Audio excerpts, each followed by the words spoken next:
Good afternoon, Chairperson.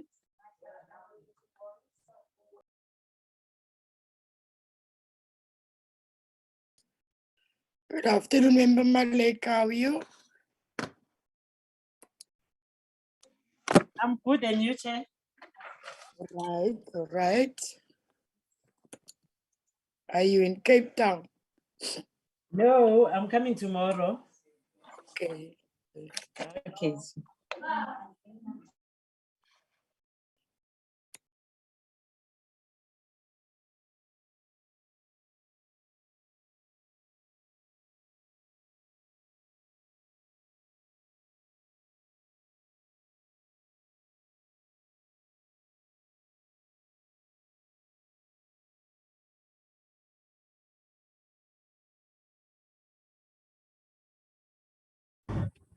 Honorable Gillian, good afternoon.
Comrade Sabaling. Good afternoon. Marcel, you can put up the agenda on the screen. Hello, Marita.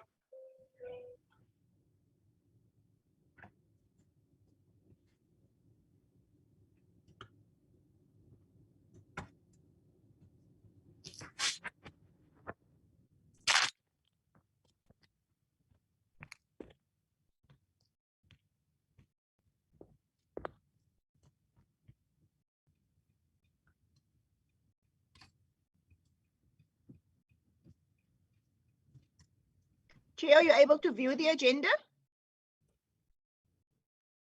Yes, Marcel.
Hi, good afternoon, members. Can we start this meeting? Is it 5 o'clock or am I too early?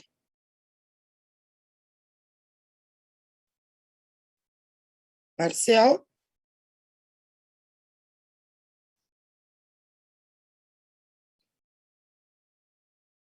The sooner the better, Chairperson. thank you, Member Good Bach. afternoon, Chair. Sorry, good afternoon, Chairperson. Good afternoon, members and colleagues and officials from the department. Yes, Chairperson? I was asking if I can start, so Member Bach said yes. Oh, sorry, Chair. I just got a call at the time. Sorry. It's fine. Good afternoon, honorable members and staff, and also the Department of Social Development. I don't know if I've got the Minister or the DM in the meeting, but let me also welcome Department of Social Development. And if the Minister and the DM is here, a warm welcome to you also. Members, on the screen, you can see the agenda. It's the opening and welcome by the chairperson. Then it's apologies, and then we will get a briefing by the Department of Social Development and the annual report 2020-21. That is up until 20 to 6.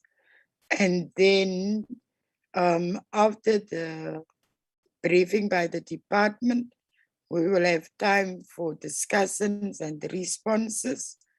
After that, we will have the adoption of the committee meeting when we will at that point excuse the department so that we can do the committee business. Without any further ado, members, it's been a long day for all of us. Let me then ask if there is a mover and a seconder for the adoption of the agenda.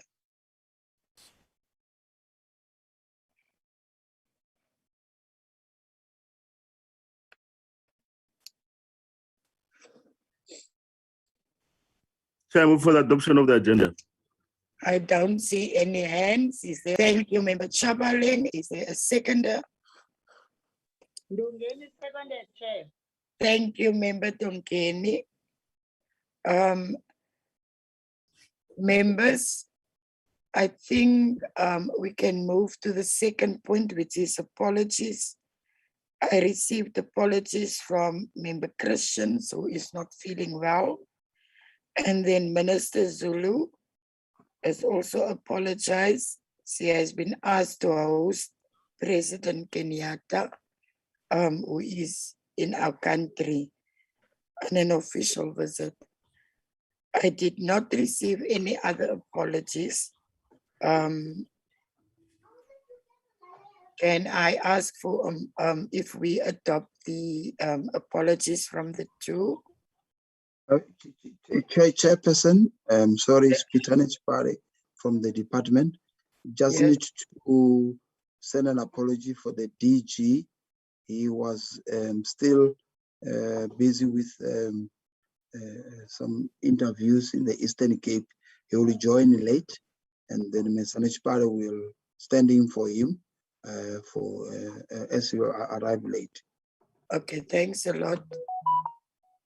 Comrades, can we have a second? Can we accept the apologies? I second, Chairperson. Thank you, Member Bacha.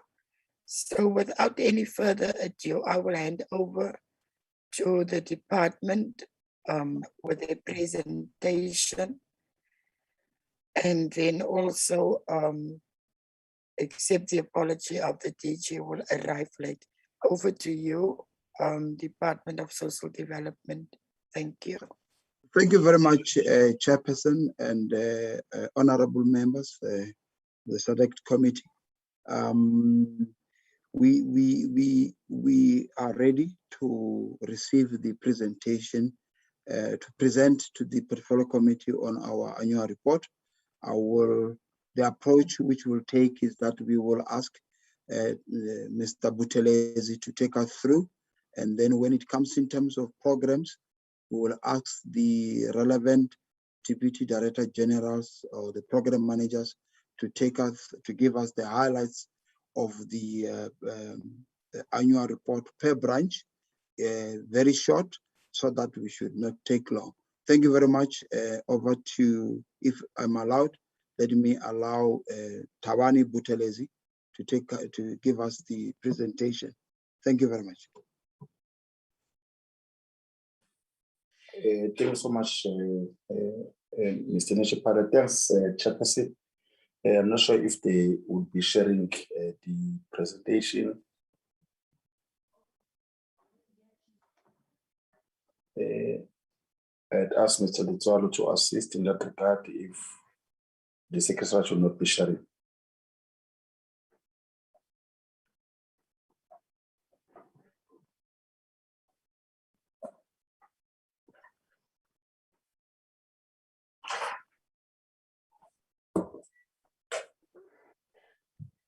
Ms. Palitualo, can you show the presentation? Good afternoon, Ntate Pale. Good afternoon. I'm trying to share, but it seems I don't have the rights to share. May I request that I be given the rights? It seems I'm disabled to share the screen.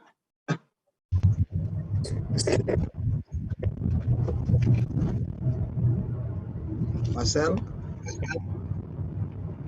Marcel Williams, can you? Good afternoon. I have enabled that feature. Thank you. Thank you very much.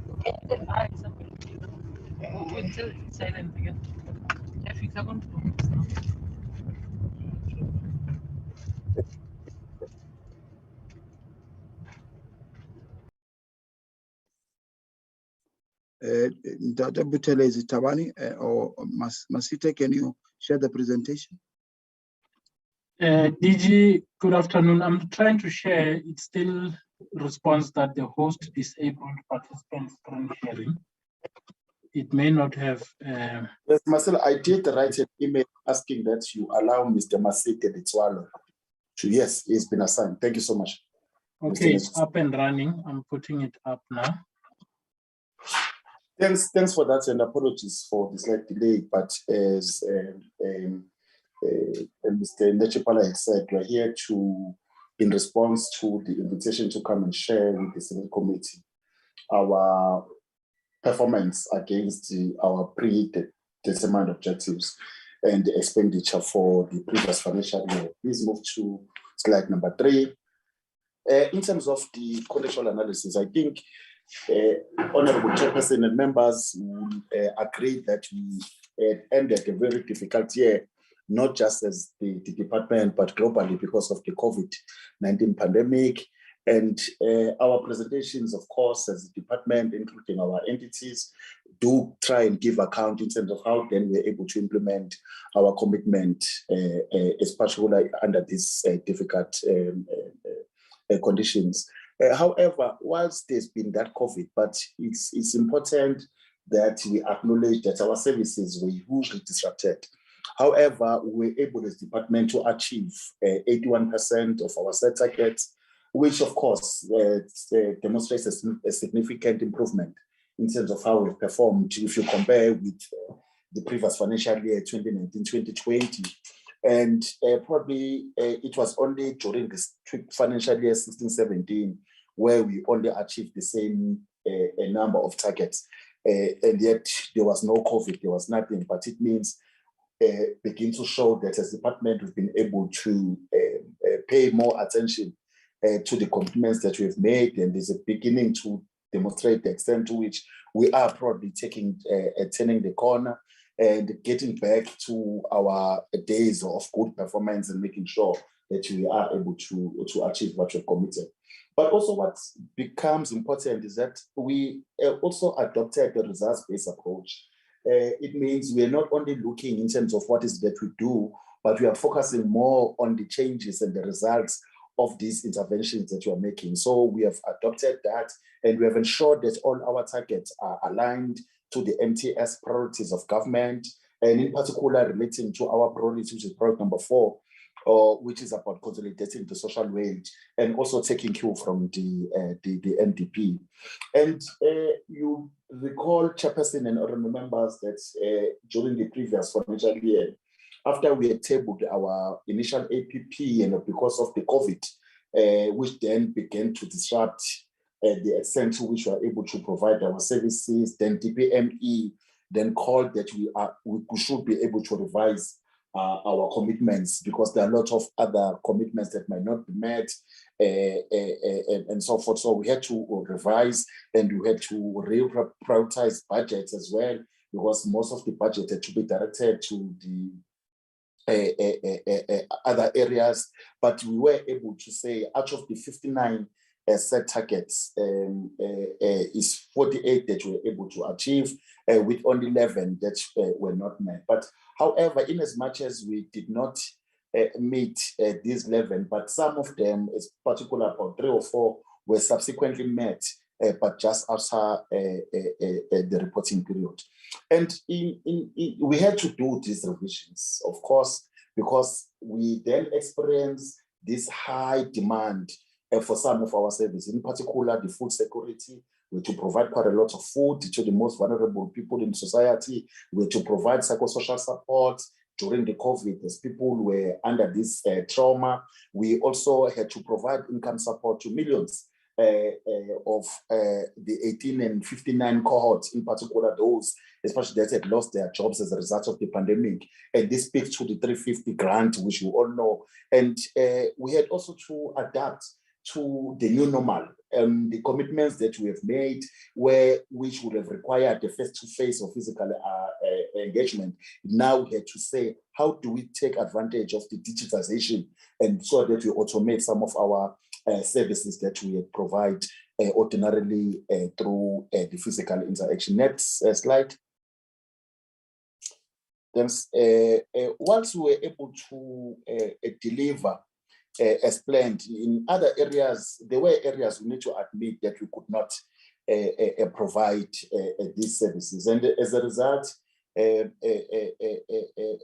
but we were able to say, once we did not achieve this, but we took this as the lessons that we have to learn, so that we are able to strengthen our capacity from this going forward. And that's what we've been able to do, and we're seeing it even from the first quarter and the second quarter that we've just concluded.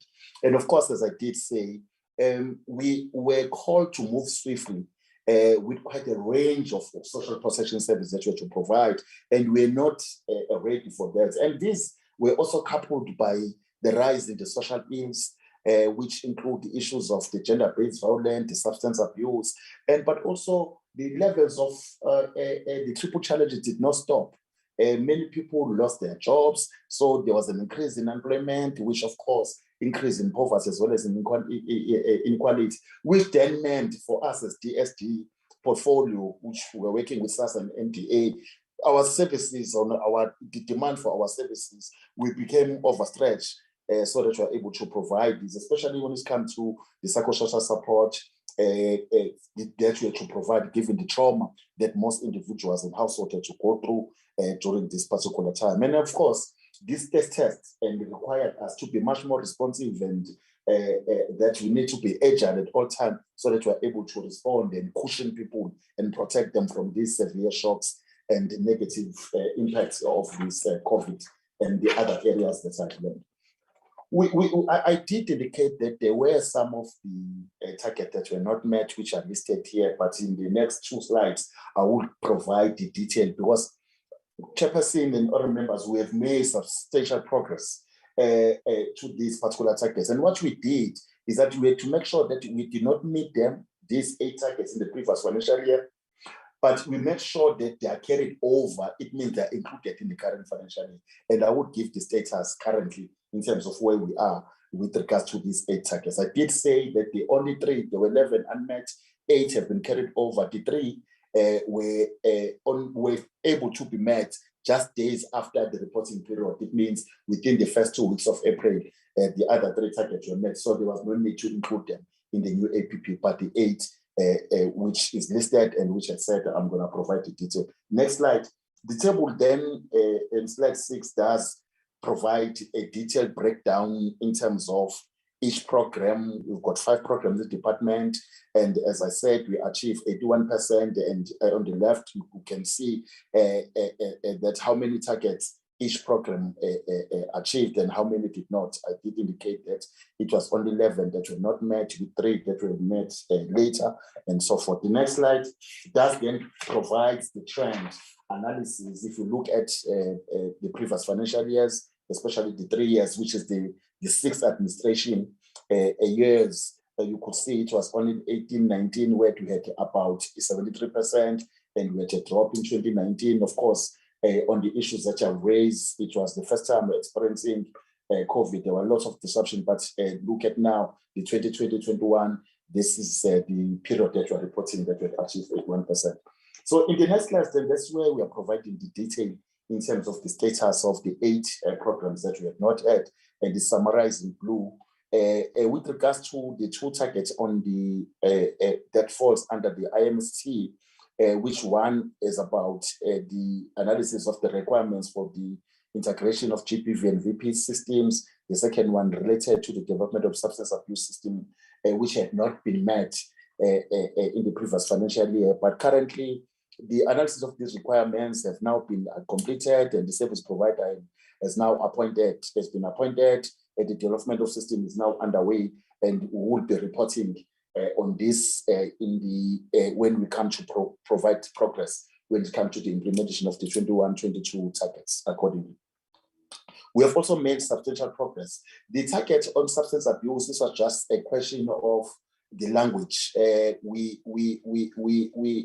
Previously we had used the word transfer, and in our engagement with the AGSA, they felt we don't transfer, but funds are being provided. So it means there is an allocation to SASSA. So it was just that particular technical inaccuracy that led to us not meeting that, and we have revised that. And in the current APP, we are using allocations in terms of instead of the transfer. Next slide, please. The other 3 areas relating to the welfare services, yes, there was an issue in terms of the pre-specification of the drafts social service practitioner bill, and the redrafting has been finalized and submitted to the office of the state law advisor, and which has since been received with comments being submitted back. And we have also received a SIA certificate from DPME and the draft bill, which both are to go to the cabinet in the current quarter. The current quarter being the second quarter, because we prepared this presentation before we concluded. But even now, on the 3rd quarter, it could be achieved. The other person's bill, in terms of this, has now been processed through various structures, and it was tabled and approved in cabinet in August, and is now being introduced to Parliament, and the committee should consider the prioritization of this within the parliamentary processes. And when it comes to population development, we have to complete the report on youth perception survey on the socio-economic health. The report has been completed and finalized, and the second survey is also completed, and the final report will be compiled, and this is what we would be doing, and we are now doing the 3rd survey, and will be concluding by end of the 3rd quarter. The next slide. On the services to persons with disabilities, there was a policy that had to be concluded. The only thing that was standing was for us to do editorial work, and which has been finalized, and the document is being processed through the relevant structures for its finalization. We had to also do the guidelines on the respite care services for families and persons with disabilities, and the service provider, the process took long, and this has been concluded, and the guidelines are being processed for finalization and approval, which will pave the way for its implementation in the outer quarters. Next slide. I did indicate that there were only 3 that were not achieved, which then makes 11, but I did indicate that they were then achieved within the 1st quarter. I don't think I need to deal with this because they've been concluded. let's move to the next slide. Here in the next slide, slide 12, we are trying to demonstrate, Honorable Chairperson, the audit outcomes on how DSD performed. And as you note, the overall DSD department will receive an qualified audit outcome with no findings. And this is sometimes referred to as a clean audit opinion. And although we received it, there were some of the concerns that were highlighted by the AG, which include the asset management processes, mainly when it comes to disclosures and completeness of the assets of our asset registers, and paying attention and attending to this. And we've come up with an action plan which we guard and monitor closely. There were also raised concerns when it comes to the quality of our financial statements, although they were not material, but there were some of the findings in terms of the aid assistance revenue in kind. So some of those elements that we are paying attention to that. The SCM processes as well, there were some concerns raised, as well as the performance information outcome. Although it remained unchanged from prior years, but findings were raised in which indicator was materially adjusted for submission of the performance report. And there were some of the minor concerns that were raised to our IT system. And we have, as I said, we have since implored all staff to attend as well to compulsory ethics management courses, so that we are able to build an ethically mature department. And the management has since also developed a clear strategy which has been endorsed by our audit committee, so that we are able to address the findings, the issues that I've already alluded to above, to ensure that we are dealing not just with them, but go down to the root causes, and so that we are able to instill a sense of strong preventative controls, and so that we don't have a repeat of these particular findings again. And part of this is to ensure that we have adequate consequence management that is being implemented accordingly. But with regard to the performance information for the non-consecutive financial years, the Department of Social Development has retained its unqualified audit outcome when it comes to the performance information, because it's also audited. Next slide. I did indicate, I think at the beginning, that we as a government were given a second opportunity to revise our APP, especially at the outbreak of the COVID-19. I don't think I need to go to detail, because it's what was presented and it's what we were able to table in Parliament on the 30th, on the 27th of July, on July last year, because of the obvious reasons. And we were coming to terms with how we could work under a new normal. We tried to automate and digitize some of our services, and we were able, of course, indeed, to retable accordingly in terms of our APPs. And so in terms of this annual report that we are presenting, it is based on the revised APP. However, it does include those targets that were not revised and the new targets that were added during the tabling or the new revised APP that was subsequently tabled in July. When it comes to the annual report, we were able to conclude it, and we tabled it on the 3rd of September, and this is what we are presenting, and we're able to meet all the required timelines. Next slide, please. When it comes to the program 1, which then summarizes our work in this area, before I hand over to my colleague, Ms. Sibego, to take us through program 2 and 3, and as Mr. Npo had said, that it will be different program managers. I did indicate that we were able to maintain a sound commercial business practice, and this is assisted mainly by program 1, which is a support, a business support function, and there were a few areas that we were able to do it. Now, number 1, it was issues of the audits, which we were able to conclude, to conduct in accordance with the standards and requirements, and we were able to institute the internal auditors in the department's audit charter. And also, we made sure that we have a very functional and effective risk and ethics management committee.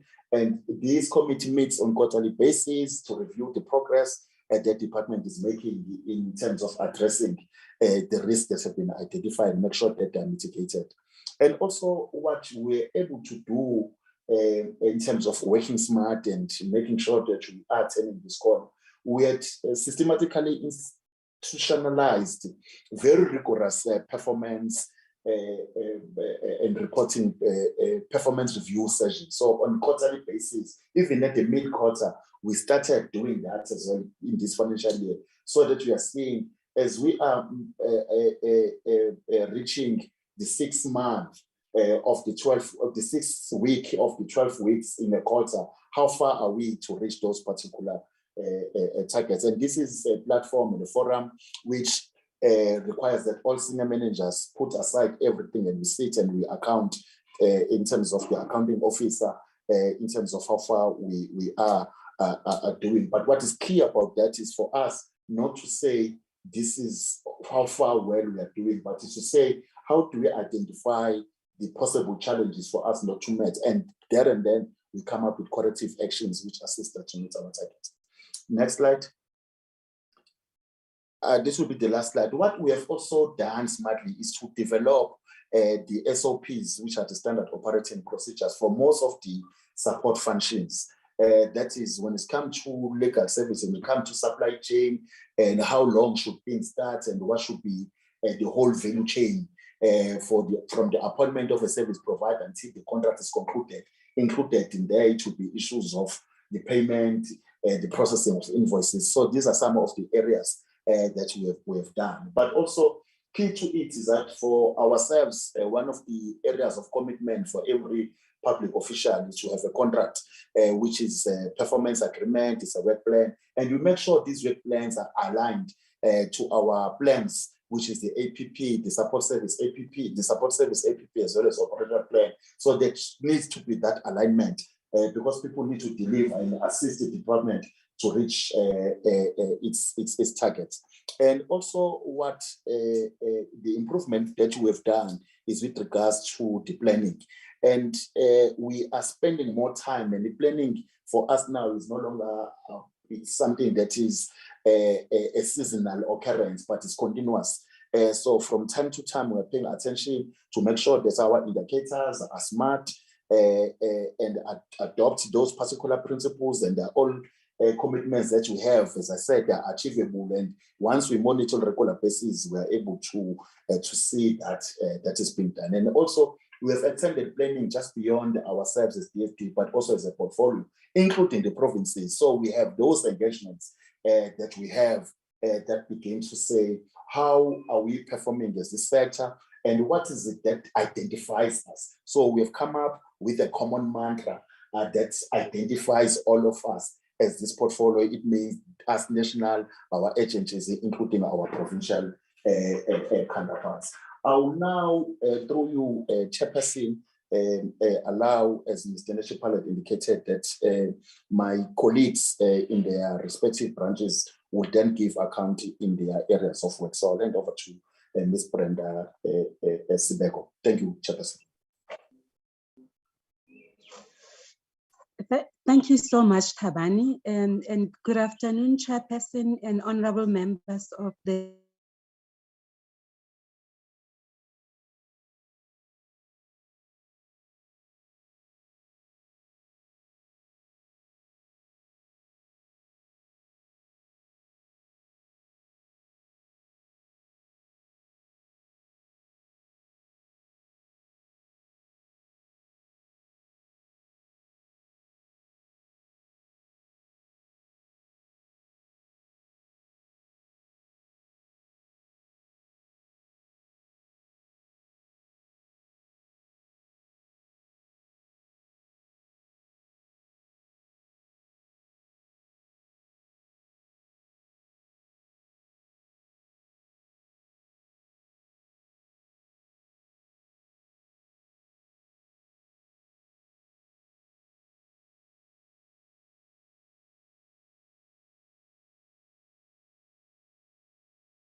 Recording in It progress. seems like we've been kicked out. Hello? Hi, Brenda. I see the same thing. I'm trying to admit everybody at the same time. I don't know what has happened. I am trying to. Oh, okay. All right. Marcel, thank you very much. I think we are back. I thought Brenda will have to start from the beginning. Yes, as soon as I can see the presentation, which is not showing on the screen. Tabana, are you sharing? Masita is sharing. Masita, are you Okay, back? Masita, are you sharing? Yes, if the host can allow me again. You are back. You are back, Masita. Can you share? Yes, I am back. If they can open the sharing, allow me to share the screen. Thank you.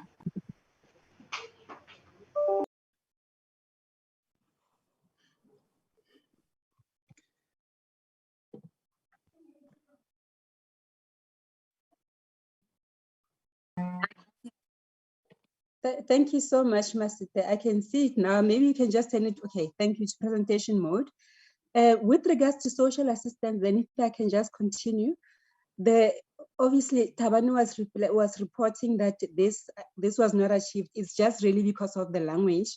The money that is allocated to the department in order to pay social grants was in fact allocated to SASSA, and SASSA was able, as normal, to pay all of the different grant types to the 18.4 million normal grant beneficiaries, which is people with disabilities, older persons, and children of children in terms of the different child grants that we have in place.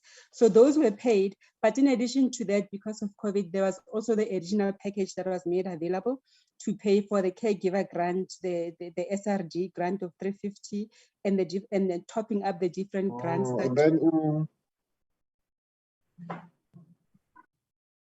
and also to pay the different grants that were paid. Am I still audible? I'm not sure if Yes, you're audible, Brenda. Continue. All right. All right, thank you. Sure. So this is one of the biggest things that the department does, of course, and the country as a whole. It is acknowledged as the most effective and most direct intervention that government has in order to address poverty in the country. And this program was implemented during the year in question. Shall we move to the next slide, please, to go into program 3? Okay, before going into program thing is just to talk about the impact that we were able to identify, particularly from the interventions that were done in response to the COVID pandemic, the stimulus package that the president announced. The key thing with it is especially the 350 grant and the caregiver grants that were introduced. We did a whole lot of research, not just the department, but various other stakeholders did research, and they were able to identify, to find that in fact, this had such a significant impact on dealing with poverty in the period from March to June. For example, if you look at that blue shaded line, the FPL means the food poverty line, and the one below it, LBPL, is the lower bound poverty line, and then the last one is upper bound poverty line. So if we were to measure the number of households that were living below the different poverty lines from March, and then what happened between March and June as a result of the interventions that were done, is that in fact, for people who were living below the food poverty line, they declined from 20.6%, which is pre-COVID, and because of the COVID interventions, we were able to reduce that number to 18.8%. And the very last column shows that if there had been no intervention, we would have then found that the number of households living below the food poverty line would have risen to 32%. But because of those interventions, we were able to actually reduce it to even less than pre-pandemic times. So this says the social assistance program was very successful in dealing with the poverty that would have arisen as a result of COVID. But we've always also known that even outside of the COVID interventions, in general, that big amount of money that gets allocated is a very, very effective intervention of government to reduce poverty in the country. Shall we move to the next slide, please? And then this one just reflects then the impact also on inequality. You will recall in the NDP, we had a target there of reducing the Gini coefficient, which is a measure of inequality in the country. And there has always been a target in the NDP to reduce poverty, to reduce inequality, but we've struggled to achieve this goal. However, in the short period of implementing this stimulus package, we found that in fact, the Gini coefficient was reduced. It would have been 0.644 in March. It went all the way down to 0.613, which means that we, just in that short space of time, by giving those extra amounts of money, we were able to really tackle inequality in the country. And then this says, if as a government we were to commit really to implement these sorts of income support programs, we will definitely be able to reduce inequality in the country in a very drastic manner without a very large investment. So this is another finding of the COVID-19 interventions that government implemented. Of course, we've taken lessons from this, and we are using some of these lessons in order to say, going forward, how do we then develop policy that addresses issues of income inequality and poverty in the country, particularly for this age group of 18 to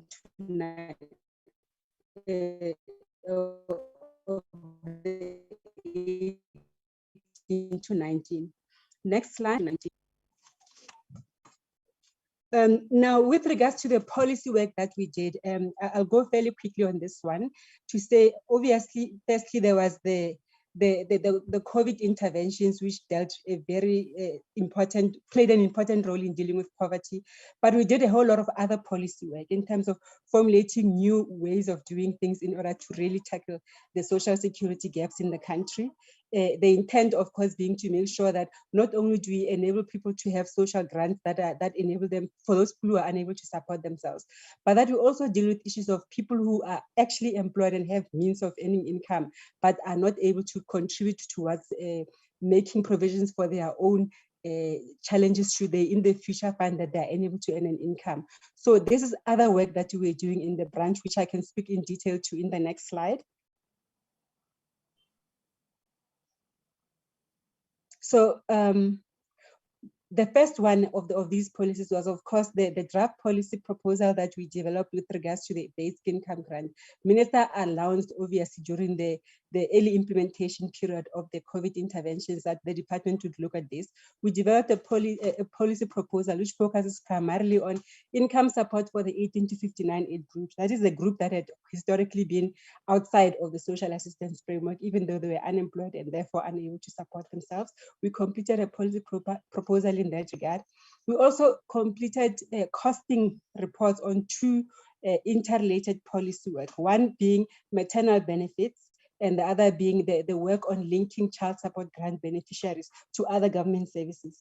Both policy proposals are about making sure that we add to the cash that government provides to poor households or poor people, that we also add care services to them in order to augment the impact of government interventions on these households and therefore have a deeper impact on poverty. So with regards to the maternal policy one, we completed the costing, and then with regards to the linking of child support grant beneficiaries, it's about making sure that children who are accessing the child support grant can also access other benefits in a seamless way, and we consolidate all of those benefits towards them so that in the long term, we'll have a better developmental outcome on those households. And then we also completed the green paper on comprehensive social security reforms. This is the paper that made proposals for an introduction of the National Social Security Fund and also very significant overhaul of the current institutional framework that we have in social security. Currently, we have very different multiple funds in the country, and we also have SASSA as another institution that renders social security benefits. But there's a whole range of institutional inefficiencies across the different systems, and this policy work that is contained in the green paper made proposals for some of these things to be addressed, the gaps and the institutional fragmentation, and also the introduction of the National Social Security Fund, which is about making sure that people who are working are able to contribute for themselves and make provision for their own ill health, retirement, death, and disability benefits while they are working. The next slide, which I suspect might be the last one from my side, the legislative one. We also completed legislation during the previous financial year. You're aware, you'll be aware that we finished the Social Assistance Amendment Act, which was passed in October, and then we completed the regulations in that regard. The Social Assistance Act had 3 key provisions. One was the need to extend the child support grant to children who are orphans, to give them a higher grant than the normal child support grant, in order to encourage families of children whose parents have died to keep the children in the family instead of putting them into the foster child system, so that we can continue to have those children living with family members. So that's one of the proposals that's one of the clauses in the act that was passed, along with a provision to reduce the length of time it takes for people who are appealing against SASSA decisions to not give them grants. But instead of them having to first go to SASSA and spend 3 months waiting for a decision and then approach the appeals tribunal, the provision is that they should just go straight to the appeals tribunal in order for them to have access to administrative justice much quicker. We're basically halving the period that it will take for appeals to be addressed. The last one has to do with the proclamation or the implementation of the Inspectorate for Social Assistance, which is a clause that was not proclaimed when the legislation was passed. So now it has been passed, and the decision is to establish the Inspectorate as a government component, which will then take responsibility for ensuring that SASSA implements the Social Assistance Act appropriately, so that there's no wastage and all the grants go to the people to whom they're supposed to go. The final one is the Fundraising Amendment Bill. This one, the bill was tabled in Parliament. The aim is primarily to consolidate all the different disaster funds that we have in the department, to make sure that they are all consolidated into a single fund and deal with the fragmentation that currently exists with the different funds and different processes for them to be used.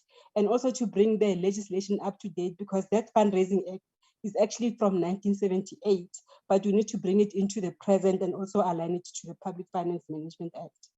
Yeah, I think that is the end of my presentation in terms of the legislation that we completed in the previous financial year. Thank you, Chairperson.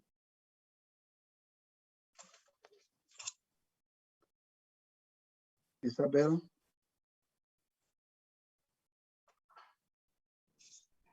Thank you, Peter, and good morning, Chairperson, Minister, and honorable members. I'll be presenting program 4, and I think it's one of the longest. If you look at the number of indicators, targets, it's 26. And therefore I'll try, to be as brief as possible. I will start with the ECD Presidential Stimulus Relief Fund, which when we end the financial year, we had only been able, to process 100 million, and we have 28,283 applications with 126,283 workforce.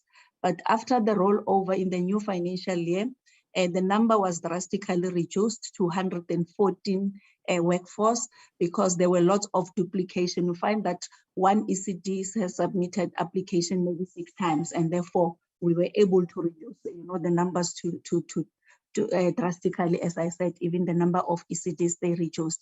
Now, when you look at how we have done at the end of the financial year, you realize that there were a lot of issues that we still needed to deal with, because we were also we opened for unregistered ECDs, and therefore, there was a lot of systems that need to be put in place to ensure that, all the ECDs, that are eligible apply. Now, as the current situation, we have been able to move, drastically in terms of the progress that we have made. Currently, we have been able to process 60,022 staff, for payment that are eligible for payments, and we've been able to pay 41,282 as I'm talking. And there are quite a number of challenges that we are experiencing in this regard. We have found quite a number of errors in the applications of the ECD operators, and it has been very difficult for us to be able to get cooperation from them. We've been able, to send individual SMSs to respective ECD operators, but also we've been able, to put some support mechanisms in place in terms of ensuring that we support them to correct their information.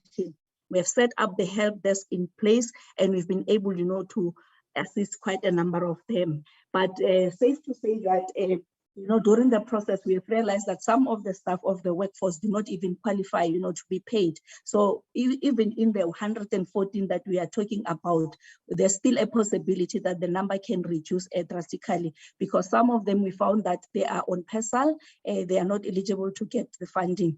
Some of them we have found that the services themselves are not existing, and in some instances we found that the services are there, but they are not rendering ECD services. So we still have quite a number of work to do so that we can be able to ensure that when we disperse public funds, we really pay the money to the right people. Hence the delays that we are encountering at the moment because of the reasons that I have advanced. We are quite worried about those ECDs that are still, using that wants to use their personal account, operators' personal account for them to disperse, for us to disperse fund into. And those are, some of the issues that I want to highlight to members to say that they are causing delays. Encouraging ECDs to really open their accounts in the name of ECD services, and it's something that we are really grappling with at the moment, and it's causing a lot of delays.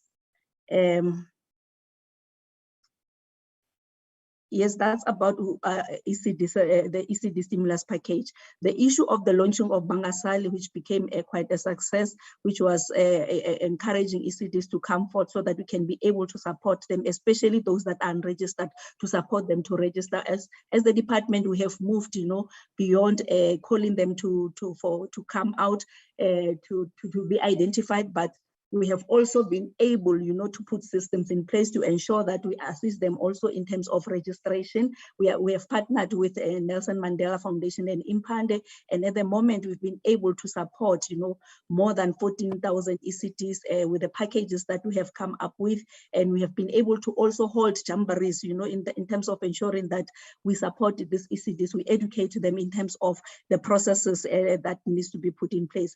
But what is critical, we have also put a system in place to ensure that the registration tool in place to ensure that we track the process of registration from the point it starts until the process has been completed. And the number of ECDs have already been registered at the moment. Next slide. On issues of children, we've got a national plan of action for children that was approved by Cabinet in 2020 in October. And this framework is very critical because it is a guide that assists us in terms of ensuring that we monitor implementation on the rights of children as a whole, because as the department, we are currently custodian of children, and we are also providing oversight in terms of implementation of issues of children, including the issue of promotion and protection of the rights of children. We also have a critical role to play in terms of coordinating the implementation issues in the country and ensure that we as a country comply, because we have ratified, the UN Convention on the Right of a Child and on the welfare and the right of children. As I'm talking, we presented the report in Cabinet that was approved for processing, to the Committee on the Rights of the Children. In terms of issues of substance abuse, we've been able to build and operationalize quite a number of substance abuse facility treatment centers. The latest was the JB Max treatment center that was operationalized in Northwest, but also the Free State one. We launched the drug master plan. And also we've been able to capacitate the substance abuse forum, because they are the ones that are at the coal face of service delivery and are responsible to ensure that they empower, the youth, even people who are in communities, so that they cannot be able to indulge in substance abuse. Next slide. The issue of gender-based violence command center, one success story that we can record is the relocation of the command center to a bigger place where we have been able to double, the number of officials that were able, to provide the service from 15 to 30. And the minister has been able to launch that and to relaunch that during the 16 days of activism. We are also have moved in terms of victim support service bill, where we've been able to gazette it because it is very much critical as it forms part of the implementation of Pillar 2 in the NSP on the gender-based violence. Next slide. In terms of issues of adoption, we've been able, to register 849 adoptions, and then majority of them are national adoptions, with only 50 being inter-country adoption. We've been able to have a partnership with German, yes, we have a German partnership where we've been able, to construct 14 CCCs out of the 17 that the funding was allocated for, and we are envisaging to finalize the 3 remaining in the coming financial year, because we've been able to secure more funding to ensure that we finalize the construction thereof. The issue, next slide, the issue of the anti-gangsterism, it becomes a priority in the department, because we know that it's a problem, that is currently predominant. And therefore we have put our efforts in terms of ensuring that we implement the anti-gangsterism strategy. And currently we've been monitoring the implementation in the 6 provinces. This is cumulative because every year we add more provinces that are supposed to be part of, this monitoring. And we have been able, to prioritize our child and youth care centers because they are also more affected. We've been able, to look into the issues of how can we really empower them, especially in terms of the life skills, and how should they be able, to pick up, if they are being bullied, and what are the areas that needs, to be looked at in terms of ensuring that also systems are being put in place to ensure that monitoring takes place. Yeah, I think I've spoken to this. The issue of HIV/AIDS, what remains very critical here is the intensification of social and behavioral change programs, where we've been able to reach, our youth through different programs that are being implemented. I know Minister is steering Asikulume, and we also have YOLO and CHOMI that we are implementing in the provinces that we have set. The parliament, we've been able to host the parliament, and it was supported by even the members of parliament were part of this parliament that we have hosted, the National Men's Parliament. Yeah, I think that's the last one, Chairperson. Thank you. Thanks very much. The last program before we come to the budget of the department in terms of the annual report is the program 5. I will be very brief, I think 5 minutes or so. Next slide, Masiti. There are a few areas. The program 5, there were areas that we were looking at in terms of job creation and the national community development policy and the development of youth policy. You realize that I think the department continued to lead the coordination of the EPWP social sector, which is responsible for the creation of jobs, opportunities, skills development, and ensure that our youth are linked to future jobs. We planned to have 39, but during the course of this financial year, over 179 work opportunities were created. We also plan to develop a policy, national policy.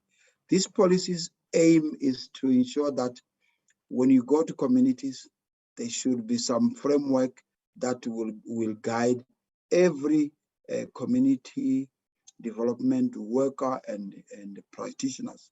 The policy was finalized during this financial year.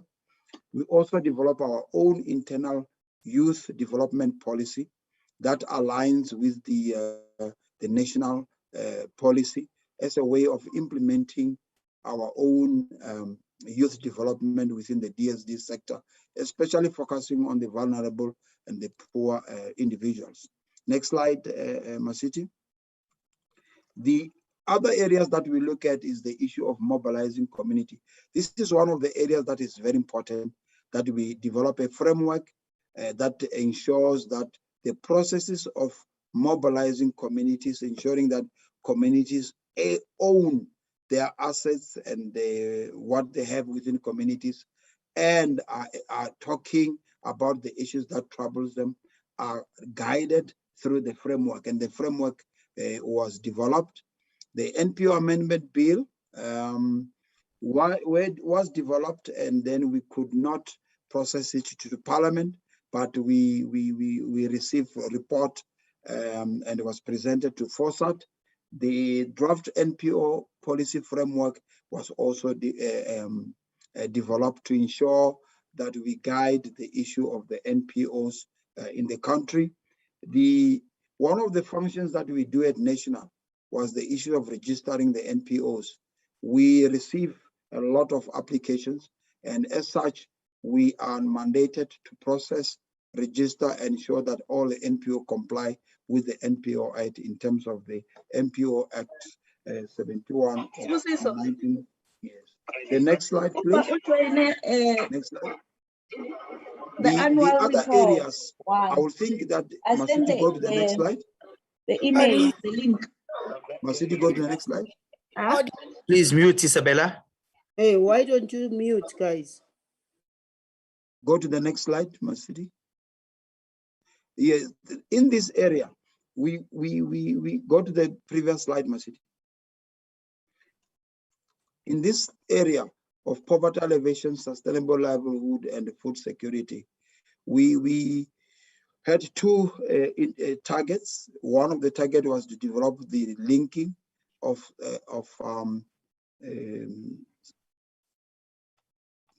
beneficiaries to sustainable livelihoods. The next one was to provide food. You realize that during this financial year, we had COVID starting from March, and one of the responsibility of the department was to provide food to all vulnerable people, and a lot of people lost their jobs. We planned to provide about 1.7.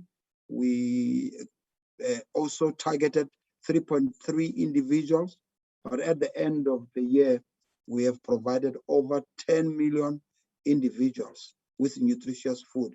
And that is something that the department was stretched, but due to the fact that we had a system, we were able to use the non-profit organization and the CNDC and others to ensure that we provide such magnitude of food in collaboration with all 9 provinces and our partners, business and other government departments. Next slide.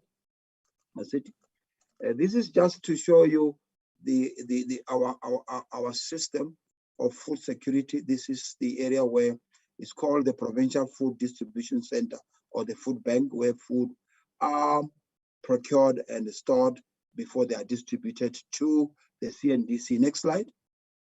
The next slide, this is a same thing in different areas. Next slide, Masiti. The other areas in terms of the community development was the issue of the linking social protection beneficiary to sustainable livelihood.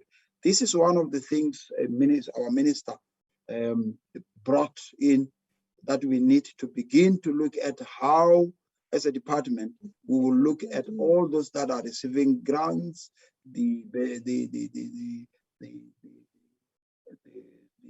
those that are under grants and actually the caregivers of children. How can we link them so that they become sustainable and they can establish businesses and do a lot of things for themselves?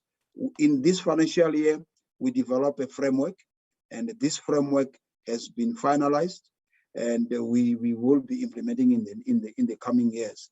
The other issues were the issues of provision of food, and I think I've already raised this issue that due to COVID, we were overstretched to work harder under the leadership of our minister and the acting DG, that we were able to provide a lot of food to those vulnerable people. Next slide. City. The financial statement, I will request Fanny Estezen to give us the financial statements of the department. I should, Chairperson, indicate that the DG have joined us, and I think the minister is also here. They are with us already. Thank you very much. Fanny?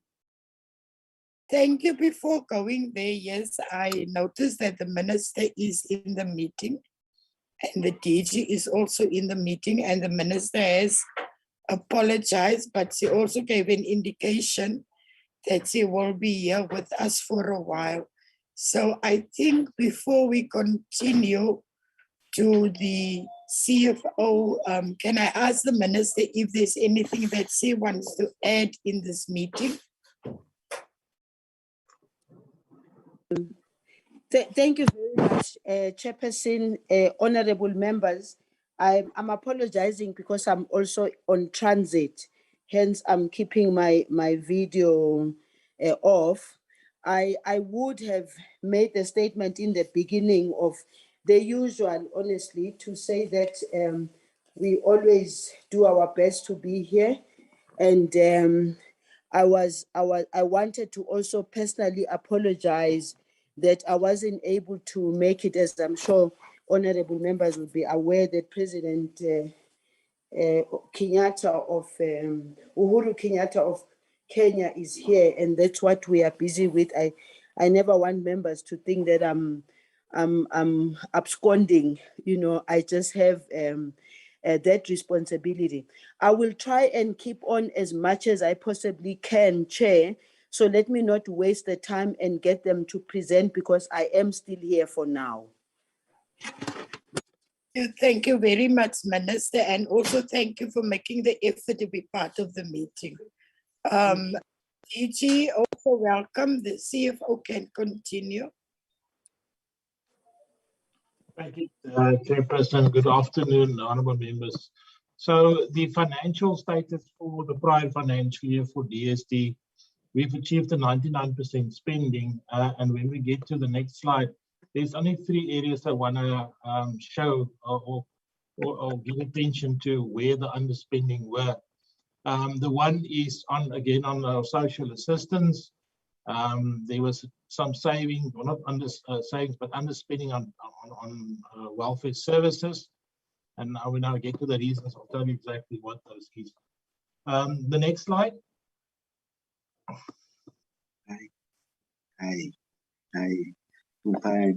Yes. So, just in terms of the economic classification, the compensation of employees, there's only 83% spending. Our goods and services on 69% spending. And then on our households, the saving there's 1.6 million. And we get to the next slide, I will just quickly illustrate and explain why were there underspendings in these various areas. So for administration, there's 91% spending for our prior financial year, and we all know it's because of our lockdown restrictions. Because we were in different levels of lockdown, we found a different way of communicating and doing our footprint provinces. That's why we've all now part of the Teams and Zoom meetings, that we are more active online than physically in the provinces. On the social assistance, we've received additional funding for the SRD 350 grant. We had a debate with the National Treasury. They gave us instruction to pay all of the grants in the new financial in April this year, but we had a different view in terms of legislation. So the saving of that 1.6 billion there is because of the backlog for February, March, and April. That was only done in this financial year. So that 1.6 billion went back to the Treasury, and obviously it was given back to us for the continuation of the SRD grant. Then on the Social Security policy, the 99% spending, mostly relating to the inspectorate. We all know that the inspectorate or the bill has now been enacted in cabinet, and we will go full steam ahead in this financial year to establish and implement the inspectorate in full. So those were some of the reasons in Social Security. For welfare services, the next slide. There we received some significant funding, one on our COE, or compensation of employees. They gave us additional funding to employ 1,800 social workers. This is something that we've driven national. It was part of the presidential employment stimulus package. We had to appoint this 1,800 social workers national. We could only appoint about 1,100 in the previous financial year. The allocation that we received additional there was 124 million, and therefore we only spent about 60 or 65 million of that 124. And that is why one of the biggest reasons we had a saving on our COE. The goods and services, again, it's because of lockdown restrictions for traveling venues and those type of things. The major events that we didn't have was the Child Protection Week, the Older Persons Games, the October month, all of those things we had to significantly scale down and do more web-enabled events in terms of that. For social policy, for program 5, again, was because of the funded vacancies that we have in that program, and also because of lockdown restrictions. I think that was the last one, if I'm not mistaken. But so, yeah, the conclusion I'm not going to do, but this is why where the financial performance of the department was for the prior financial year. So only 3 major areas: social assistance, our COE because of additional funding, and lockdown restrictions on our goods and services. Therefore, we couldn't spend that funding. Thank you very much, Chairperson. Thank you very much, Chair. And can we go to the last slide? Honorable Chair, thank you very much. And once again, my sincere apologies for joining the meeting late. We were in another meeting which took a long time to conclude. Chair, I won't waste time. It's safe to say that you would see from the presentation that we've had a very significant improvement in the performance of the organization, having moved from 49% to 81%. And when you start looking at the quarters, the previous 2 quarters, you'll see that we've even surpassed this level of performance. And again, the important thing that we are highlighting with regards to performance is that we may get good audits, we may get good performance, but it must translate to the change of people's lives and the quality of lives of ordinary citizens on the ground. I think that's an important point to raise, and we're working towards that as a portfolio. Again, this is attributed to the SMART principles that we've employed as an organization within the development and planning processes that we have, but also the strengthened a culture around compliance and around governance related matters. And these are very important things to ensure that the organization is able to achieve the work that it is intended to do, and to ensure that you have a workforce that is able to process the work that is required within the context of its priorities. Again, you would see, Honorable Chair, that one of the critical things that through the guidance of the Minister and the Deputy Minister, we've been able to have a complete sector-wide approach to the work that we do. And we actually have a common mantra across the portfolio. So you can go into any province and any district office, any local office, and you ask anybody who works within the DSD portfolio across the country, and you'll find that they will tell you what DSD is about. And that mantra flows across all the way from the national to the provincial to the districts and even the local offices. It's now become very clear what we focus on in terms of our priorities as a sector, and including our interventions, and more so our heightened interventions that respond to the shocks such as COVID-19. And again, the very significant lessons that we've taken even from that context.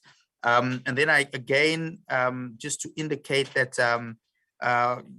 our interventions are as a portfolio,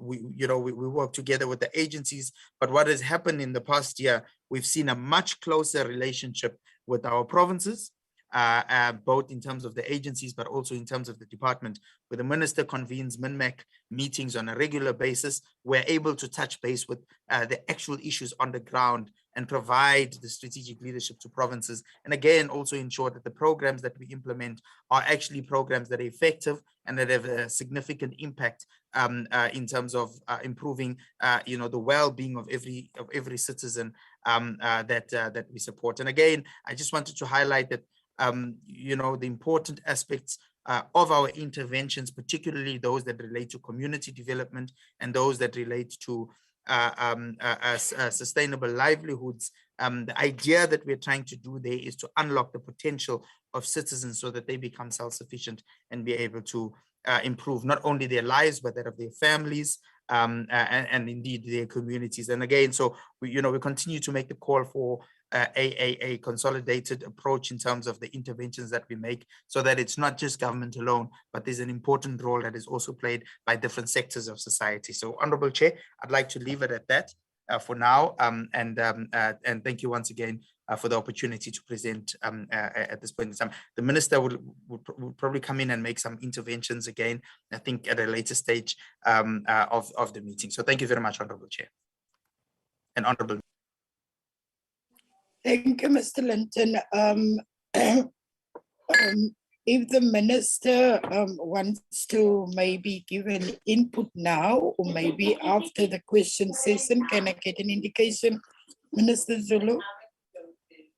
Yeah, I'm still here, so I can do it after the questions. I'd like to hear the questions from the members. Okay, thank you for that one, Minister. Members, it is now open for discussions. Can I have an indication of members that wants to be part of the discussion or have any questions? I only see Member Chabaling's hand. Member Chabaling, you can continue, and then I will invite all members to raise their hands, please, if they want to participate. It's Member Chabaling, and then Member Dongeni. Yeah, thanks a lot, Chairperson. I'll just go straight to the question. But before that, I want to say thanks the Minister and the Ministry and the DG and the department for a job well done. Running a department like this one needs people who are hands-on, people who pay attention to detail. And that's why you got a clean audit, which is very rare in the public service. And thank you very much. You really make us proud. I just want to check, I heard there was funding to the value of £9 million for the construction of 17 community care centers in the Northwest Province, KwaZulu-Natal, my province, Limpopo. How far is the completion, if not completed, of these community care centers in the above-mentioned provinces? Can you provide us with locations of these centers so that when we're on oversight, we can go and look at those centers? Thank you for now. Am I wrong? Member Dongeni, then Member Lachuli, and then Member Lehi. And after Member Lehi, it will be Member Pacha. Thank you, in that order. Thank you, Chairperson. Afternoon, members, Minister, PM, and the staff. Thanks about the presentation, but I have a question. The department spent 99.18 of its allocation budget, meaning that it is occurred under expenditure of 1.8 billion during the year under review. What were the reasons for the under expenditure? The department irregular expenditure to the tune of 3 million during the year under review. The root causes for the irregular expenditure include lack of adequate review, monitoring and implementation of supply chain management policy, and of compliance with relevant legislation to avoid irregular expenditure. What is the department doing to address these issues in future? The fruitless and wasteful expenditure is due to staff no honoring hotel bookings, car damage, under undelivered goods, and unused assets. These amount to 1.9 million. What were the consequences for the staff that damaged cars and not honoring their hotel bookings? The Auditor General also cited issues such as undelivered goods and unused assets as other contribution factor to fruitless and wasteful expenditure occurred by the department. Can the department explain to us what are the undelivered goods entails and the unused assets? Thank you, Chair. Hello? Thank you, Member Donkeni. We've got that. Okay. Member Letuli.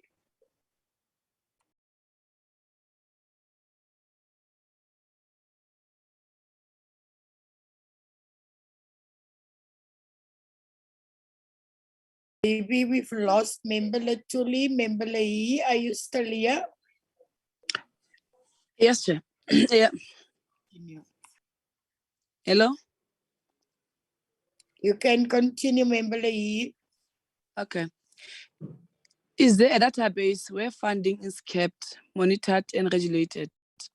Ke kopa go botsa potso gore go na le bana bao ba tshelang ka bogole ba ile gore batsadi ba bone ga bana makwaloitshupo ba neetswe madi a selekano sa dikgwedi di le 3. A lefapha le kgone go ka oketsa kgotsa la neela bana ba ba tshelang ka bogole kgotsa bone bagolo ba tshelang ka bogole madi a go ile ka ntlheng ya gore ba phela ka bogole? Ke a leboga. Thank you, Chair. Thank you, Member Lehi. Member Baha. Thank you, Chairperson. Chair, I think that firstly, I must also commend the department of the good work that they have done financially in this financial year. It shows that where we put effort, that can be seen in terms of the outcomes like we are seeing today. So I want to join Member Nchabeling in commending the department on the good work that they have done. And I think that it can only grow from this onwards.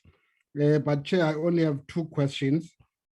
One, having commended the department on the target of completing the draft policy proposal on income support for 18 to 59-year-olds for 2020-2021 financial year, how likely is this policy to be introduced in the near future, given fiscal constraints? And the other one, Chairperson, on the social workers, we also want to commend the appointment of social workers within the department. But what I want to check is whether these social workers will be employed on a permanent basis, given the shortage of such staff kind of people within the department, as it were. Thank you, Chairperson.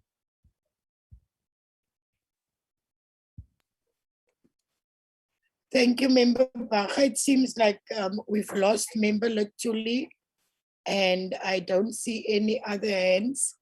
Let me also join the members in commenting the department, Honorable Minister, in this term, and also thank the department, yourself, and the Deputy Minister for the good work that has been done under very, very difficult circumstances during this COVID period. Minister, with that note, I want to hand over to you and the DG so that you can come back to the members with their questions. Thank you. Thank you, Chairperson. I think, can they please answer to the questions that had been asked? At least I am still here. Over to you, DG, and your team. Thank you very much, Honorable Chair and honorable members. There were a series of questions asked. I broke up just a little bit, so I may have missed one or two. My sincere apologies.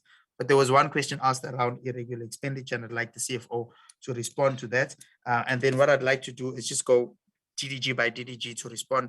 If there were very pointed questions related to their work, I'll ask them, excuse me, to do that. So I'll start with Fanny. Fanny, if you can respond to that question, and immediately after that, go to Peter, and then to Isabella, and then to Kumbula, and then to lastly to Tabani.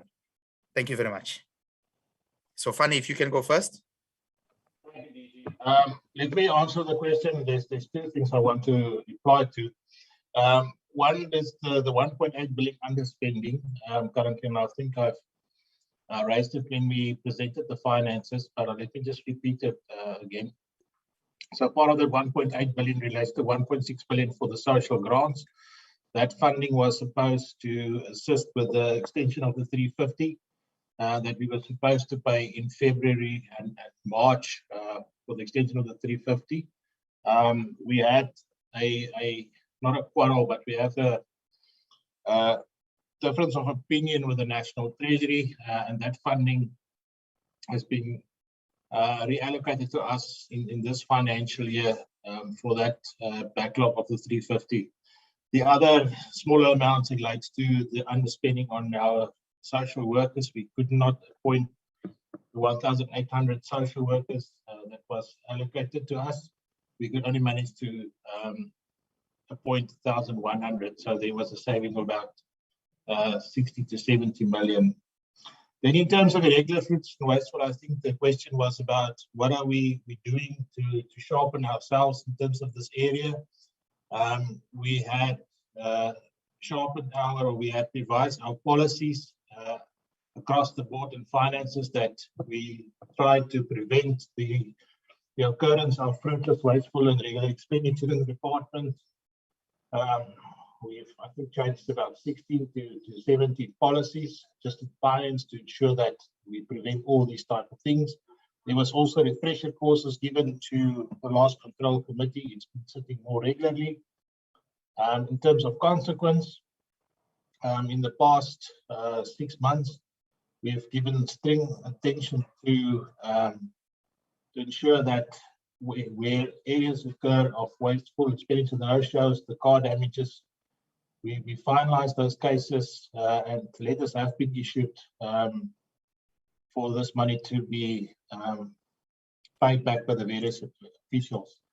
In terms of further consequence, we are busy engaging with our labor unit and HR unit to look at what is the government policies in terms of further consequence that we need to start enforce, whether it's written letters or whether if negligence, what type of actions do we take. So we are in the process.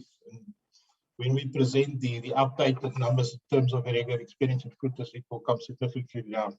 We've also added now to our APP for this financial year that we reduce matters of fruitless, wasteful, and irregular expenditure. I think that is it, Chair. Thank you very much. Thank you very much, Fani. Let me go to Isabella. There was a question on CCCs. Isabella?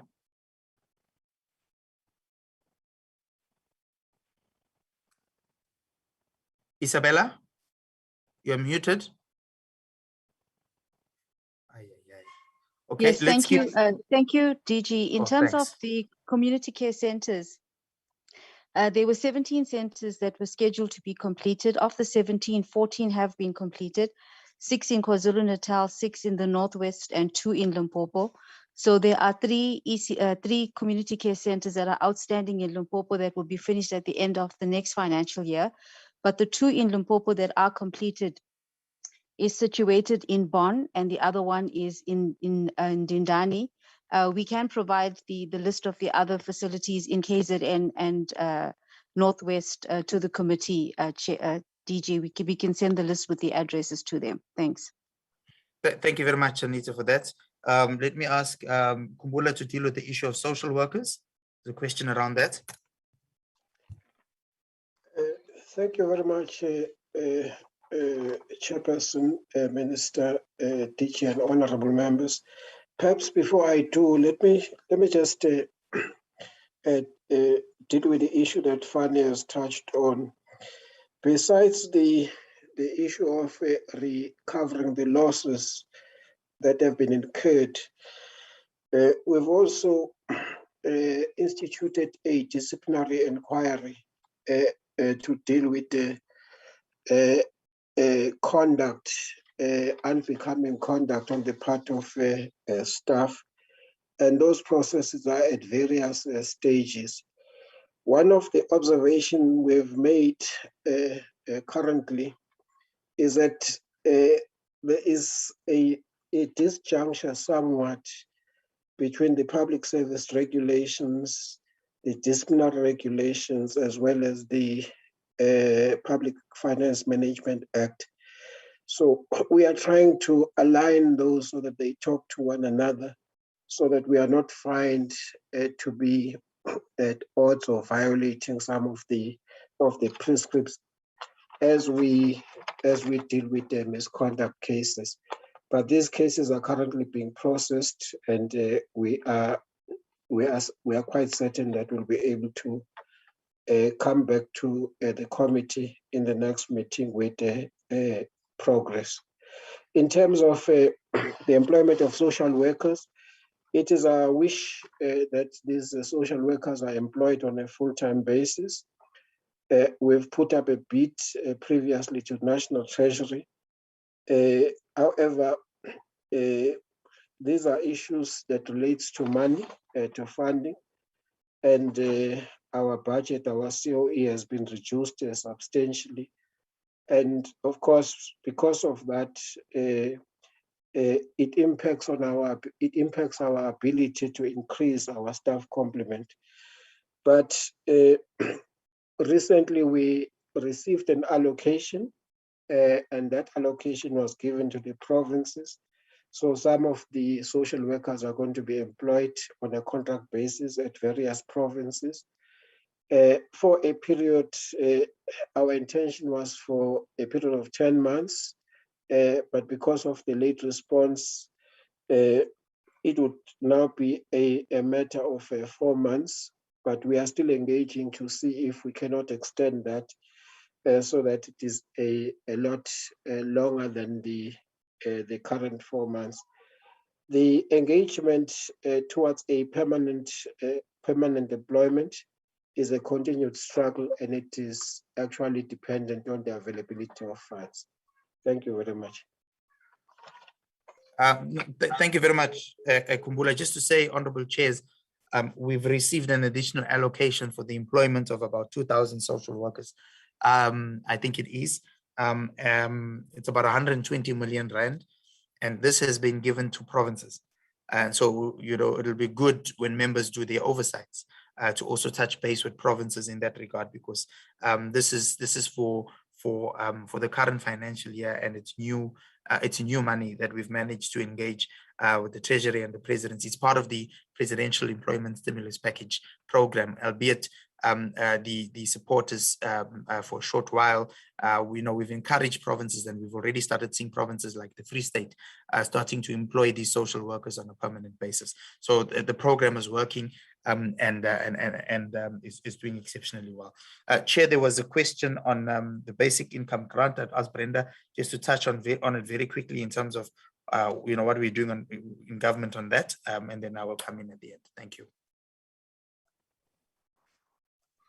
Oh, maybe just before you come in, Brenda, Honorable Chair, there was also a question which was asked in a very deep Sesotho, and I tried to translate a little bit and we struggled with the translation, and if possible, I know my colleagues from SASA are here. I know that it was dealing with the disability grants.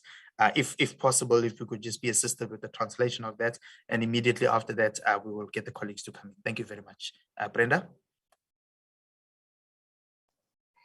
Thank you, DG. On the basic income grant work, as the Minister of Finance announced, one of the things we are looking at is alternative funding mechanisms and also phased implementation. But this is still under discussion between ourselves and Treasury and other parts of government so that we can come to agree on processes.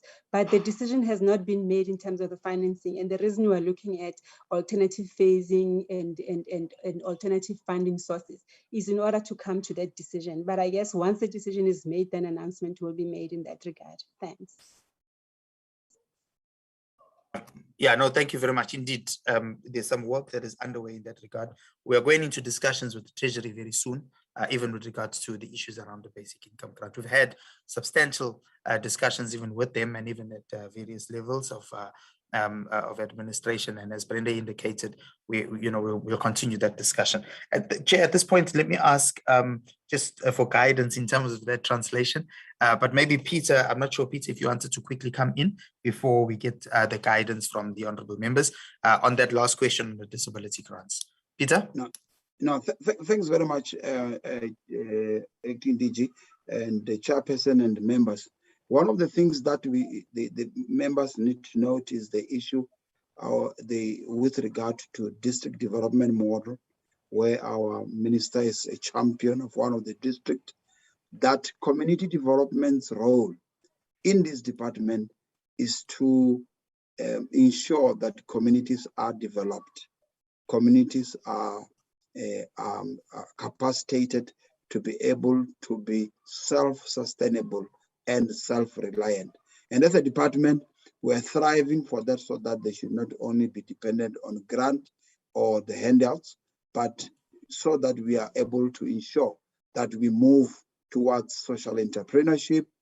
Through this department, we are able to ensure that in all 9 provinces, actually, that those people are, we have got a strong community development programs in all the areas. So when members goes to provinces, one of the areas they need to look at is the issue of poverty elevation, linking, and also development of individuals and the community. Thank you very much, Chairperson. Thank you, Chair. Honorable Chair, I think we've touched on most of the questions. I would then ask guidance from the committee just in terms of translation on the question. I know it had to do with disability grants lapsing, etc. And I know, I think I saw Totsi here in the meeting, the CEO, as well as Diane here with us, and they may be able to assist us in responding to that. Thank you very much, Honorable Chair. Thank you, Mr. Linton. Member Lahi, or one of the support staff of the committee, if you can assist with the translation of the question of Member Lahi, please.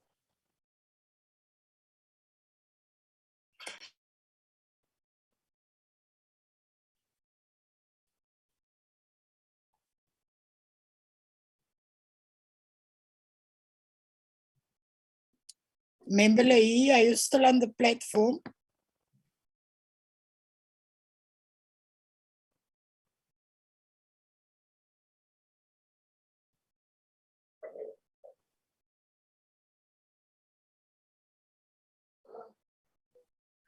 Chair? Yes. Member Lahi? Yes, Chair. Oh, I don't see that we have translation services in the meeting. So if maybe you can assist with a question that you were raising just for translation into English. Ga gona translator che mo.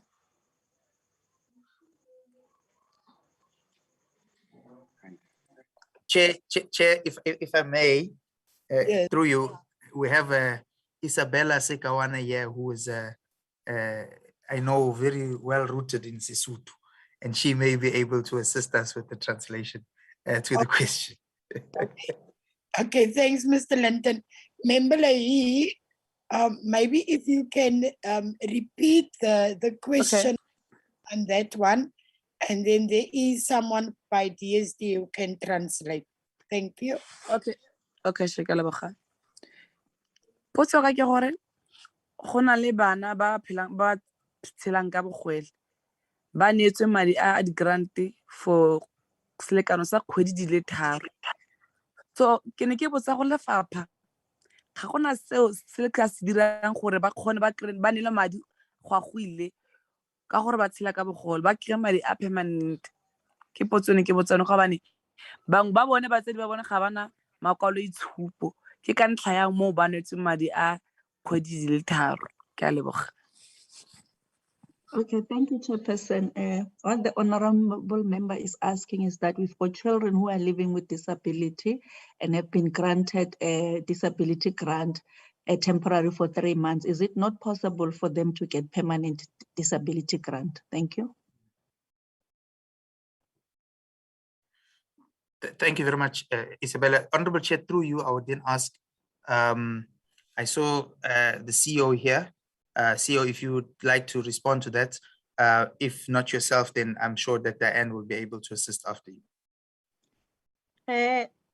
Chairperson, honorable members and DG, I will ask Diane to respond to the reasons why we in some instances actually give a temporary disability grant and not a permanent grant, but I'm not sure as to what the member is referring to in terms of these children that are not given a permanent grant. But the key is a temporary disability grant is given in instances where the condition of the child is not a permanent condition, but I'll ask Diane to just highlight as to what are the different categories and the different processes that we actually use. Thank you, Chair. Sorry, Chair.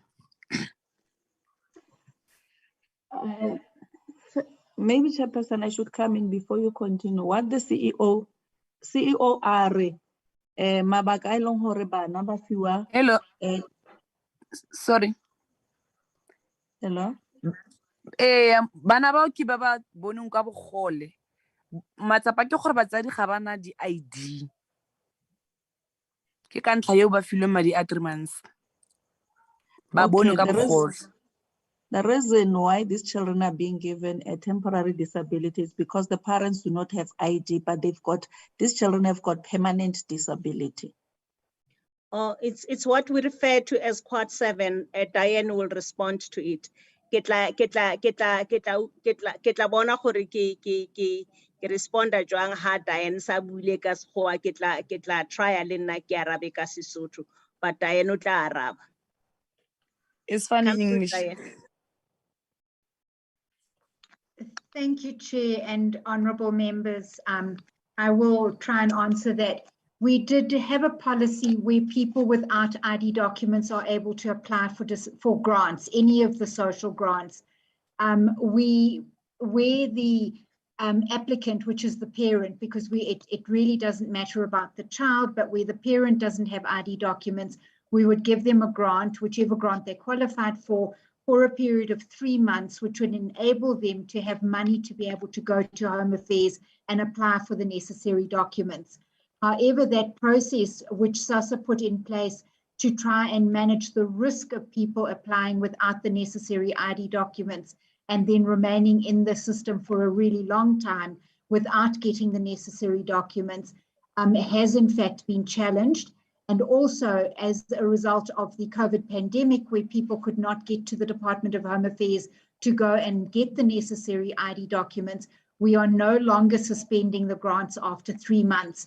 So if the parents do qualify for a care dependency grant for their child with disabilities, then they would get it for and continue to receive it for as long as that child remains in their care.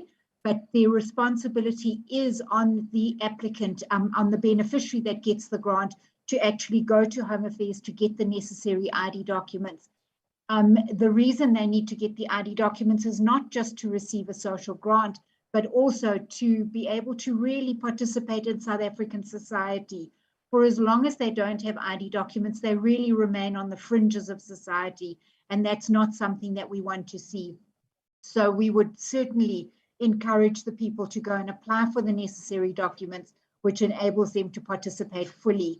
I would also like to just say, if the honourable member has any particular information about cases that have been lapsed, if they could be sent through to SASSA, we would certainly investigate and see how we are able to assist, because children with permanent disabilities should in fact get the financial support that they're entitled to. Thank you so much, Honourable Chair. I think you need to come in, Isabella. It's the detail I will not be able to use. Kasi Sotho sa ka se thubegileng. Thank you. Member Leahy, are you covered? Yes, Chair. Thank you.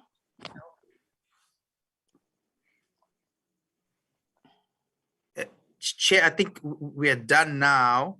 I'm not sure if the minister's back. I know she had another engagement. Oh, I see she's still here. So, Chair, I think from our side, we've responded. I'm not sure whether the minister would like to come in. And if there are any follow-ups, then we would be able to take those. Thank you very much, Honourable Chair and Honourable members for the questions. Thank you so much. Thank you. Let's hand over to the minister at this stage. Thank you very much, Chairperson, and thank you, and thank the members for the questions. I just wanted to, well, in conclusion, really, fortunately for me, the meeting hasn't started yet. So I would like to say, Chair, we've just come out of elections, and during that period of elections, we visited many communities, and I think that members also had the time in their different campaigns to see the challenges that are faced by our communities. And we appreciate the challenges that are clearly experienced by our communities, and it's of importance that we continue doing the best that we can, especially in the communities where, in the rural areas and informal settlements. I think my being out there, not that it's that much new. We know that these are the things that our communities are faced with. Hence my insistence all the time that the department and the officials need to consistently find themselves on the ground so that they can appreciate the challenges that are faced by our communities. I'm not sure someone is muted. So, Chairperson, I'm not sure who hasn't muted, whether it's on our side as a department.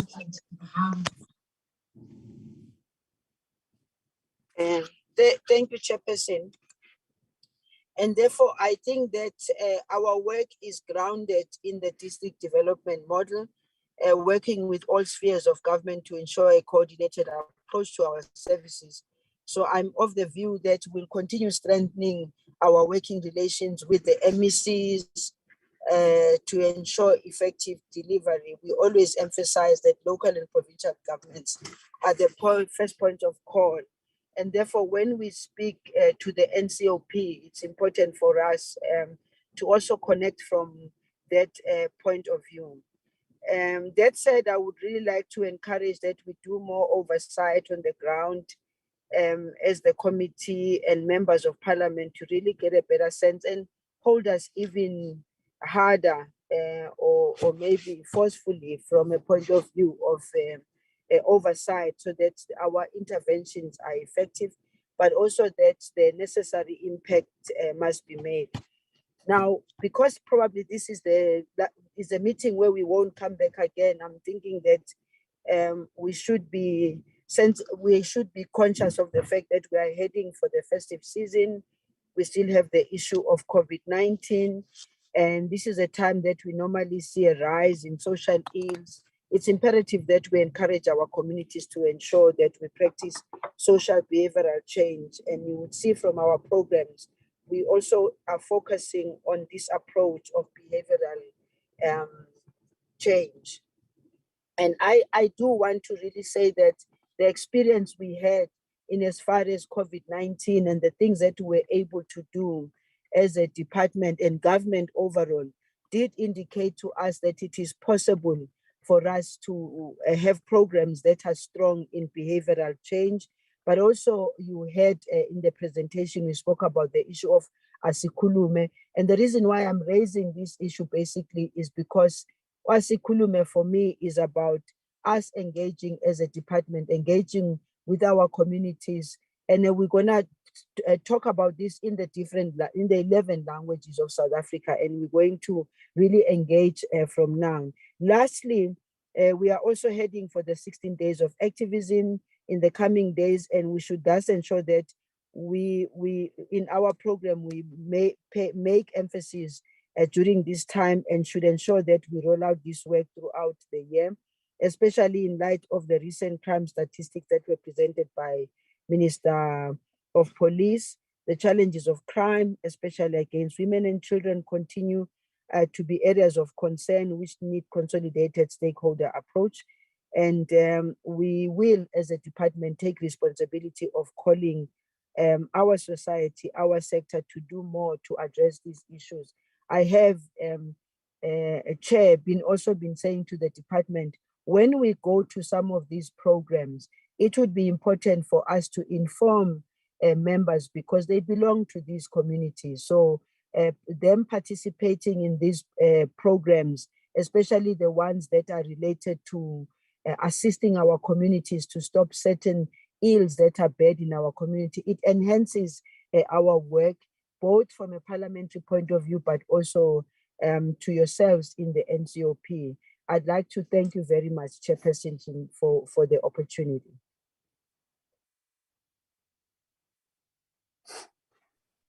Thank you very much, Minister, and the DG and the team.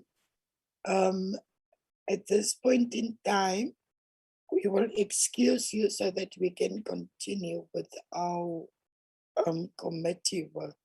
But thank you very much, Minister. We really do appreciate it that you make time today to be with us in this meeting.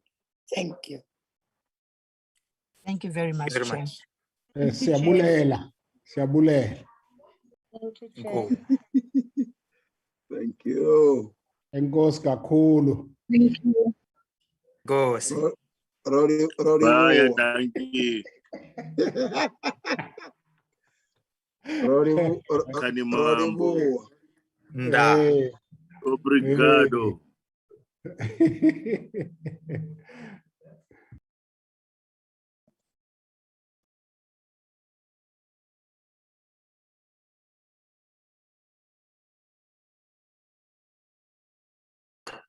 Marcel, you can flight the minutes.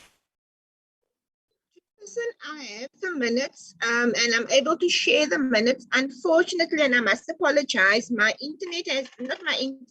output has been down the entire day. I've not been able to send the minutes to all of our members. I can flight it, but I'm not just sure if members would prefer it that way because they haven't seen it yet. So maybe you can just offer me some guidance, Chair. Okay, let me leave it to the members. Do you want Marcel to flight it or to mail it to you? Honorable members. No, Chair, I think she can just flight the minutes. We'll be able to follow. At least we know what we spoke about in our last meetings. Thank you, Member Banga. Marcel, so you can. Can we defer the minutes for another time? Oh, okay, Marcel, when is our next meeting? Chair, we have a meeting next week with the Department of Women, and then our very last meeting on the 7th of December, we'll do our program for the new year, and then we would have times to do our minutes. I just don't want us to sit with the minutes too long in case that meeting does not materialize. No, it's fine. Then Okay, we can do the minutes next week in our meeting, Marcel. Thanks a lot. Members, Chair. With that, let me thank you for attending this important meeting. We've got preparations to do for Thursday. So thank you very much. And those flying to Cape Town, safe journey. Thank you. This meeting is adjourned. Thank you, Chair. Thank you, Chair. Thank you. Thank you so much. Bye. Thank you, Sabulela Mbulelo. That's my name. Thank you, That's members. my name. That's my name. Mbulelo. Sabulela, That's say my thank name. you. Diyabulela Mbulelo. You have no right to call me by name.